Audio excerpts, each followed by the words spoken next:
Today a standing desk. Welcome guys.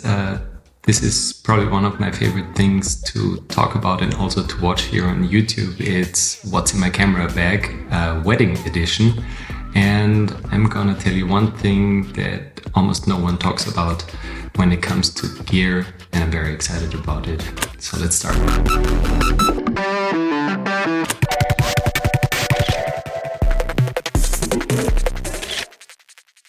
Hey guys, my name is Patrick and I'm a photographer here in Salzburg in Austria, and today I want to talk to you about the gear that I bring to a wedding and actually also what I wear at a wedding, because that's a thing that I hardly see anyone talk about and I think it's actually really important, so I'm excited.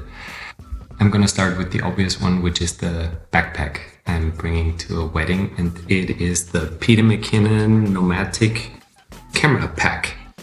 And even if it is a very big and actually really heavy backpack compared to other ones, I still love it because it gives me plenty of room to put all my stuff into one place.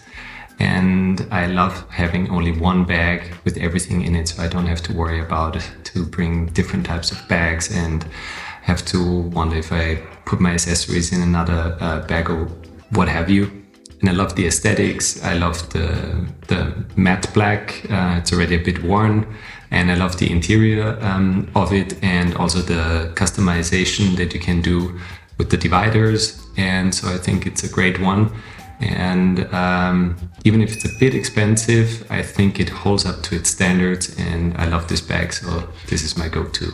Next up are my cameras, and I'm a Canon shooter when it comes to my actual gear. So I'm shooting the Canon R5, and I actually have two bodies of the Canon R5 for obvious reasons, because I first of all don't want to exchange lenses all the time with my cameras, and also if one camera breaks down, you have a spare one. And I love the R5. It has a wonderful 45 megapixel sensor. It gives me a lot of room to crop into if I'm not close enough.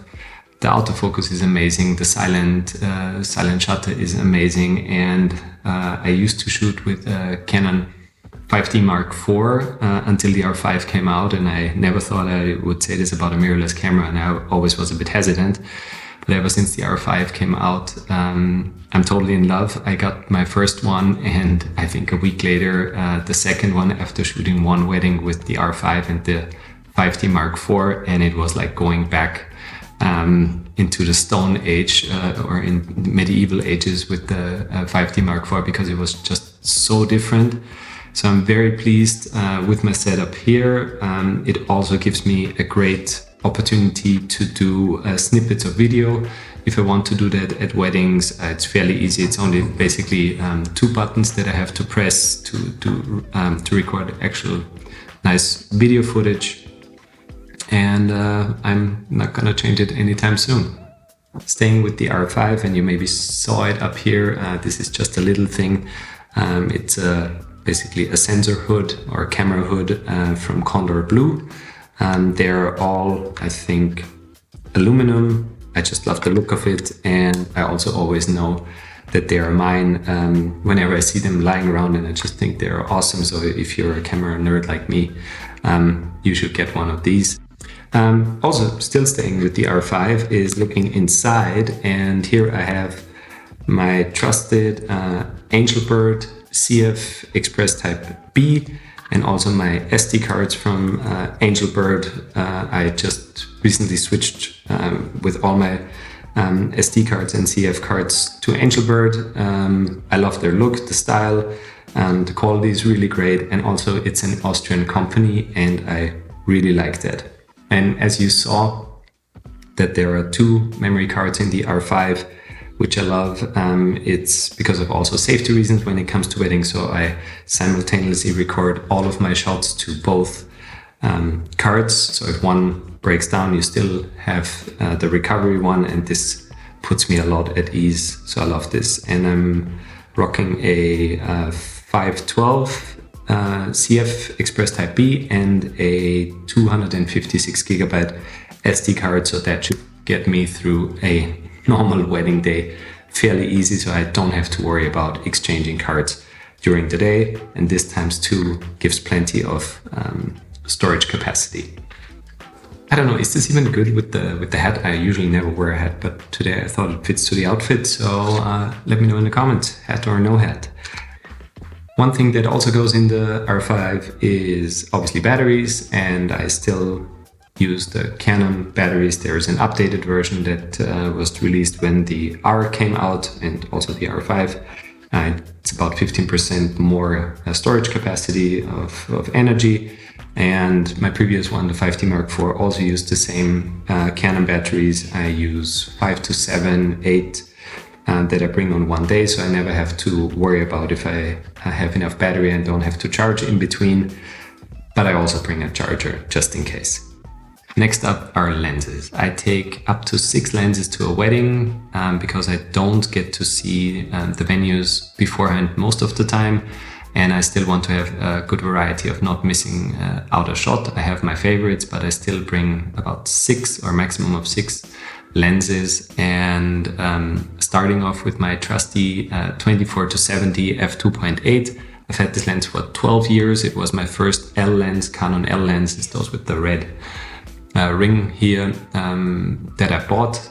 It's been with me all this time. Usually not a big fan of zoom lenses, but this one gives me peace of mind when I don't know what to expect. So I put it on one camera, and on the other I usually have a prime lens, usually a 50mm. So I have a great variety of wide shots, close-up shots, and still with the 50 it gives me the peace of mind to get some good effects with shallow depths of field. And it works fine with the converter on the R5, and I love it, and I will bring it basically everywhere and every wedding I go to. Then going upwards in the focal length is my 35mm. This is also an EF lens. It's the 35mm f1.2 version 2. I've had this lens also for a very long time. I still love it as there is no equivalent in the RF range. I would love if there was an RF 35mm 1.2. So Canon, if you're listening, please release this one. But up until then, this one is perfect. I used to shoot a Sigma 35mm. I think this is one of the wedding photographers' first thing to buy, but I wasn't too happy with the autofocus capabilities of it. I sometimes missed focus. So I switched to the Canon lens once I could afford it, as it is more than double the price. And I love it, and it will keep in my bag. And one of my favorite things to do or to pair it is with the 85mm. So one with 35 and the other with 85. And you can basically shoot 95% of a wedding. One more up here on the R5 is the coolest lens I've bought recently. Is the 50mm f1.2 lens, RF mount from Canon. It is a beast of a lens. I haven't had a 50mm lens for the past 4 years because I always shot with 35 and 85, and I was never too happy with the autofocus performance when it came to the old Canon lenses, but this one is amazing. It even performs super well when it comes to shooting in f1.2. Especially also with video, it looks just insane. The autofocus and the eye tracking work perfectly, and it is my favorite lens right now because it's always on my R5 when I go anywhere. So going away from a 35mm shooter to a 50mm shooter was quite the transition, but I really love it. Next up is the 85mm EF 1.4 lens, also the previous model, not the RF mount, but this is also one of my favorite portrait lenses, and paired with the 35 on the other camera, I think it is the only two focal length you basically need to shoot 85% of any wedding or 90% of any wedding. The bokeh is just amazing, autofocus works great, and I will not upgrade to the RF version, even if there is an f1.2 version, because there is just no need for that. And I actually love this so much. It saves me a lot of money, and I think there is also a charm when it comes to older lenses that you don't get with the newer lenses. Sometimes they're just too sharp, too perfect, and this has a lot of character and still is amazing. So if you're ever looking into an 85 and a Canon shooter, this is the one you should get. Here is a lens that I think it was my most recent purchase. It's the RF 100mm macro f2.8. It's a great portrait lens. It's obviously perfect for macro. They've put in a new technology where you can switch the bokeh quite nicely. I call it the Vaseline effect, and it's wonderful to bring not only for obviously close-up shots of rings and flowers and etc., but also for cool portrait shots and this experimental thing that you can do in between. It's super lightweight, even if it's big, and I love to put it on when I need a bit more range. And I recommend it if you're into macro photography, and also especially when you do macro video. It's a wonderful lens. If not, then just go with a converter, and I think that's equally fine. Last up is the biggest lens I'm using is the 70-200 RF 2.8. I love the RF version because it extends, so it makes the footprint possibly smaller in your backpack. The older EF version is just a bit bigger and also I think heavier. And I don't shoot too much with it at a wedding, sometimes only at the reception when I don't want people to notice that I take pictures of them, because I'm not the biggest fan of this massive compression that this lens gives you, because I think an 85 with an open aperture just makes everybody look very glamorous and very beautiful. But it's still, if I'm not too keen on walking too much, I use this lens and it delivers just amazing pictures as well. Next up are filters, and they're all in this wonderful Peter McKinnon Nomatic filter case. I bring this to every wedding, also to every shoot, and I've been experimenting with different types of filters for quite a while. I go back and forth if I like it or not.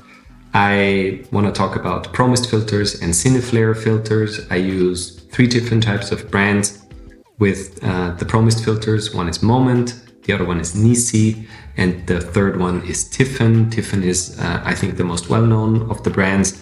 But what I found out is that it is sometimes difficult to use a 1/4 strength or even a 1/8 strength on the filters, because it's just so much flare in the highlights that you get, and it almost makes it too dreamy. So I've been going back and forth, putting it on and off, and I just have to find the right balance with it and not overuse it, because that's what I tended to do a bit in the last season. I found out that the Moment, it is a 5% strength filter. The Cinebloom filter, as they call him, is perfect. It makes the skin tones really creamy. There is not much of color distortion or whatever, and I have it on the 50 most of the time. Only if I have to shoot directly into the sun, I tend to take it off. But they're great, and I urge everyone to get at least one filter, maybe do it the step-up version, so you don't have to buy all those filters and spend a lot of money. So get the biggest one and then just convert it to smaller lenses. And I love them, but I also hate them at times. So I've been going back and forth. The other one is the Cineflare filter, also from Moment. I think Polar Pro also makes these right now. The Cineflare filters mimic an anamorphic lens. So if you shoot against the light source, you get this wonderful either golden or blue streaks in it. You can decide if you use a golden or a blue one. I love them, especially for video. They're really great. And I also use them sometimes for photos, but only if I open my lens really wide, because then the streak of the light is not that hard. But also highly recommend that Moment makes really affordable ones, and it's fun to try out something new. Here's the thing that I want to talk to you about that not a lot of photographers talk about when it comes to gear, which is the gear that is on you. And I'm talking about my clothes, and I think it's really important because on a wedding you're working as a photographer, and so you have to feel comfortable, and feeling comfortable has a lot to do with the stuff you wear. You don't want to sweat, you don't want sweat to show, You don't want to be hot, you don't want to be too cold. And so I found myself a type of uniforms, which is by a brand called RRD. And they specialize in somewhat technical clothes. What I mean with that is they're breathable, super lightweight. They're stretchy, you don't see any sweat stains, and you also don't have to iron them really. And you just look awesome with it, I think. And I have a dark blue, black, and a white shirt, and I have 2 different types of pants, so I mix and match however I think it is appropriate for the wedding. And I think I still look super professional with it. Even if I used to wear sometimes even suits when I started shooting weddings, I immediately regretted it because you cannot move. And also I think it's more important to perform really well, and you perform really well when you feel comfortable.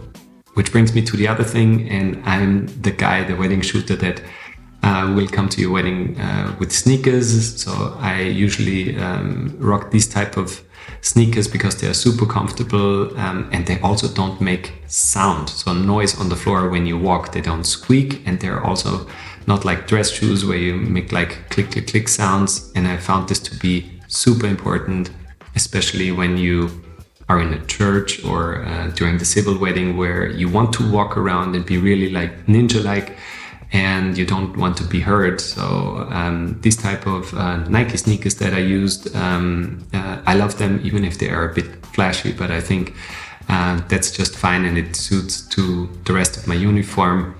And what completes my uniform is one thing that I love dearly. This is the Holdfast Moneymaker. I think well-known accessory for any wedding photographer. I've been using it for the past 5 years, and if you put it on your uniform, it just looks awesome. I have gotten so many compliments for it, and people think it's really super professional. You put on your 2 cameras and you're good to go. You have free hands if you want to help somebody or you just want to relax for a bit.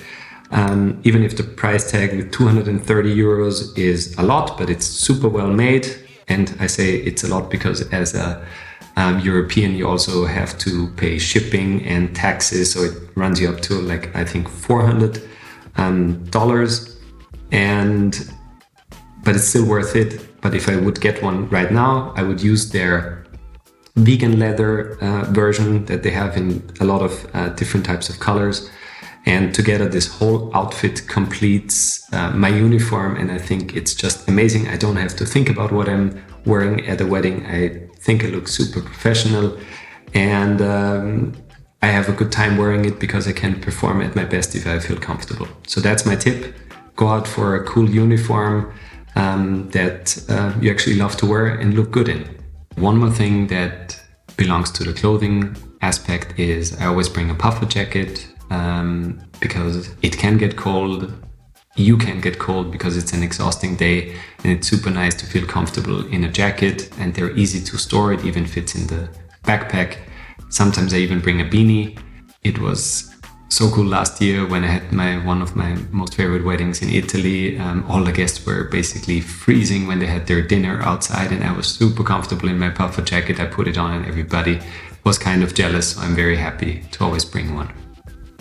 Now to the fun part, when it comes to all the accessories that I bring at a day. I will start with the speaker I bring. I bring a small speaker that actually has the size of a lens, and it fits in my backpack super well. It has a wonderful battery life, it sounds amazing, and I've rescued not only the couple shoots with them, because couples usually tend to freeze up a bit when you take pictures of them. You put on maybe a playlist that you ask them to put together, one of their favorite songs or their favorite songs, and you play them during the couple shoot or whenever you feel like them. And it does wonders, really. Wonder Boom is actually a great name for that. But bring a speaker, I highly recommend it. And this one is just great because I love the size of it. Next up is a small tripod that I bring. It's actually holding my boom mic over there. It's from PGY Tech, the Mantis Pod. I usually bring a small tripod everywhere, not the big one that my other camera sits on, because sometimes you just need it. You maybe have the couple asking if you can take a video of the whole ceremony. You place one camera on the tripod and the other one you shoot it. Don't recommend it, but sometimes that already happened, and it's just good to have a tripod for long exposures. You know the drill, and it also fits in my backpack super well. It's lightweight, tiny footprint, and I recommend doing it. I bring an Apple Watch to every wedding, as you are somewhat of the timekeeper at a wedding. Even if you are the photographer, you want to make sure you're on time, bridal couple is on time, and it's just fantastic to have a big dial, easy to read numbers, and you don't have to go into your pocket to check the time every time you need it. I bring AirPods to a wedding. There are downtimes at weddings, there are travel times at weddings, there is sometimes you just want to listen to music in one ear when you are shooting the reception, whatever, to just feel comfortable. So even if I don't need them all the time, I actually bring them even if I only want to make a phone call in between the locations, so I have my hands free to do so. One more thing that is on my table here is a prism, a fractal prism. I love this one. I bring it everywhere. It just adds some actually cool flair to some pictures. I don't overuse it. Also, one tip, don't bring it in your backpack when you're going on a plane. I was denied going on a plane because it looked like knucklehead. So always pack it in your check-in luggage. Next thing is a multi-tool. I used one from Small Rig. This is not the only basically tool I bring. It has all the screwdrivers you need. It's easy, pocketable, and it came in so handy most of the times. When we stay on that topic, I also bring a multi-tool. This one is from Gerber, I think, and it has pliers, a knife, a saw, just really, as it said, a multitude of things. And it is just so handy to have one at the ready. There is a lot of things that can go wrong on a wedding, and if you're the savior with the right tools, you will get some applause for that. I also sometimes bring either my laptop or an iPad, so I can edit some quick pictures at the wedding directly. Usually when you have time to eat, I put some pictures, transfer it wirelessly to my iPad, and edit the pictures for them to have something when they leave the wedding. It's the biggest and best thing you can do as a photographer, to leave them with some highlights, some 15-20 pictures of the wedding day, so they can send it out to everyone that couldn't attend the wedding for their sake, to look back at the day and really enjoy it already. And if you want to go one step further, there is a little printer from Instax, and you can basically print in the format 1:1 a Polaroid with those pictures directly from your phone. And I usually bring one pack of film, and it holds 10 photos, and I put them on their table before I leave. And it is just so cool to see the couple take a minute to look at those pictures and already feel all the emotions again. And usually that's followed by a hug or a big thank you. And I love to leave my couples with that if the time allows. And next on the list is I have an Apple AirTag in my backpack. There's a lot of money that is in my backpack on a wedding day, and I want to know where my backpack is, so put one in. That's my recommendation. I use small lights for ambience, also from Aperture. This is the MC11, maybe? No, the Aperture MC. And it can produce any color of light that you want. You can use it as accent light. It's also magnetic, and you can put it just simply anywhere you want to. I have a second one, and sometimes I even use it instead of a flash. On the dance floor, I just put it onto my hot shoe on the camera, and it gives me that cool type of disco feeling, and it is not as obnoxious as if you use a flash all the time. So highly recommend those. Those are just great to get and also easy to store. And they charge via USB-C, which is everything I have here is charged by USB-C. I bring power bars for me to eat, or sometimes for bride and groom to eat, or for a bridesmaid to eat, as they sometimes tend to forget to eat. And sometimes also you as a photographer are the last one to eat because it's so much going on. So have one or two in your bag and it will save your life. Also, I have some aspirin. I bring sunscreen and I apply sunscreen before every wedding. Every time, even if it's a gloomy day or whatever, I put it on my neck, my face and my arms, so I don't get red, and with my skin type it is very likely to, and it's also good for your health. So pack one and get it on yourself before you leave the house. In more than one circumstance I have given it to bride, groom or whoever asked for it because they start to have their neck burn up. Next up is also sometimes I bring my Fuji X100V. If you want to check why, I made a video that you will see up there in the corner. I hope that was right. And what I do with it on a wedding. Sometimes I bring a bit more gear to a wedding when the conditions allow it or the logistics allow it. I bring sometimes my Aperture 300D that is lighting me right here, either for the getting ready or for the dance, the first dance. It saved my life a couple of times. I'm looking into getting a smaller version of that. Also the Amaran version, I think it's the 60X that I want to get because it's a lot lighter and easier to set up. I bring sometimes my big laptop and I bring my Profoto A1 flash. During the day I never use a flash, but sometimes it's cool to shoot party shots with a flash. So if I know the venue is very dimly lit, I will bring an actual flash. Okay, so summing up the importance of having everything ready before you leave the house in the morning, that you know what you packed in your bag and that actually everything fits into one backpack. And yes, all of the stuff that I showed you, minus the Aperture 300D, fits in my backpack. Even the holdfast gear, and that's why I love the Nomatic Peter McKinnon backpack, because it can actually extend the part where you can put accessories, you can even put your jacket in it.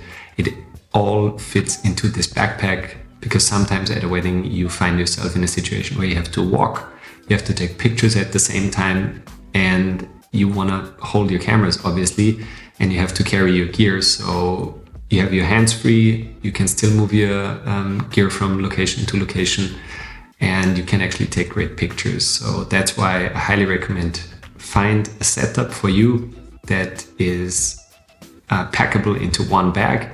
Prepare it well the day before, because then not only you have a peace of mind, but you can actually be that little hero during the day that handed out a power bar to the bride or someone else at the wedding, or an aspirin or pliers to one of the vendors, or whatever you can think about. And you can actually be the hero for them and be a hero for you, and actually can take great pictures. So if you've made it until this far, thank you so much. It was a long one. I would love to hear if I missed anything, if there are tips and tricks that you have when it comes to gear. Let me know in the comments. If you want to hit the subscribe button, I don't object. Leave a like, and I hope to see you in the next one. Bye-bye.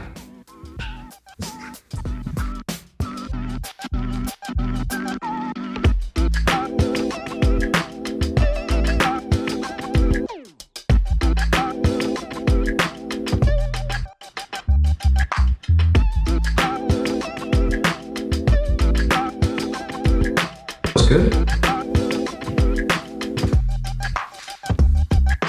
Gonna wait until the people are finished with getting coffee. Gonna do this again. Okay. Maxie, are you good? My dog is in here.